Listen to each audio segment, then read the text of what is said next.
What do you get when you mix a Palestinian-flagged boat, a celebrity activist like our pal right there, and a whole lot of cameras? You get a selfie yacht. That's what Israel is calling Greta's failed attempt to bring aid to Gaza, a stunt that got her detained and ultimately deported. Now, Greta was on a ship with 11 other activists heading straight into a blockaded war zone. Israel saw it for what it was, a political spectacle, not a humanitarian mission. According to Israeli officials, the aid on the ship was actually so minimal, it didn't even add up to a full truckload. Meanwhile, Israel has allowed over 1,200 aid trucks into Gaza in just the last 2 weeks. So if this was ever about bringing relief, there would be more. It was about generating headlines. Here's the president on Greta, and then we'll get to more of the story. Take a look. Do you have a message for Greta Thunberg, and did she come up on your call with the Prime Minister today? Well, she's a strange person. She's a young, angry person. I don't know if it's real anger. It's hard to believe, actually, but I saw what happened. She's certainly different. Anger management. I think she has to go to an anger management class.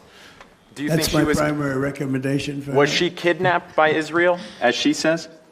Was she kidnapped? I find it. I think Israel has enough problems without kidnapping Greta Thunberg.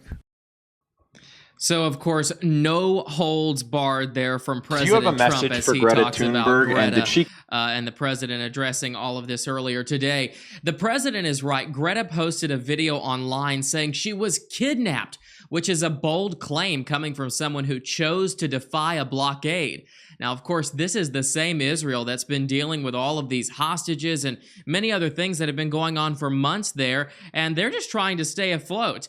This has been going on since October 7th, of course, and it's causing a lot of problems over there. So this ship, by the way, that Greta was on was stopped about 125 miles off Gaza and was escorted to an Israeli port. Greta was then sent back to Sweden through France. Meanwhile, 8 activists refused deportation and actually remain in custody. At the airport in Paris, Greta tried to reframe the story. Let's watch.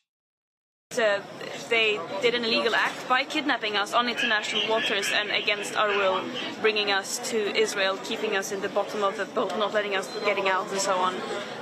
But that is not the real story here. The real story is that there is a genocide going on in Gaza and a systematic starvation following the siege and blockade now, which is leading to... So, of course, young and angry is just about right there. So here's the question. Is this anger productive or is it performative? Greta admitted that she agreed to be deported because she didn't want to stay in an Israeli prison. In her own words, why would I want to stay in an Israeli prison more than necessary? So instead of standing firm, she's now back in Europe, calling for governments to recognize Palestine and end the occupation.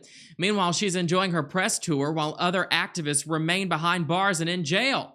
So this whole episode raises a simple question. If this was really about aid, why not go through the proper channels like everybody else? Why risk an international incident with a ship that had barely enough supplies to feed a single village for 1 day? Well, that's because it was never about the aid. It was about the optics. This is the same playbook we've seen from Greta before. Dramatic symbolism over substance.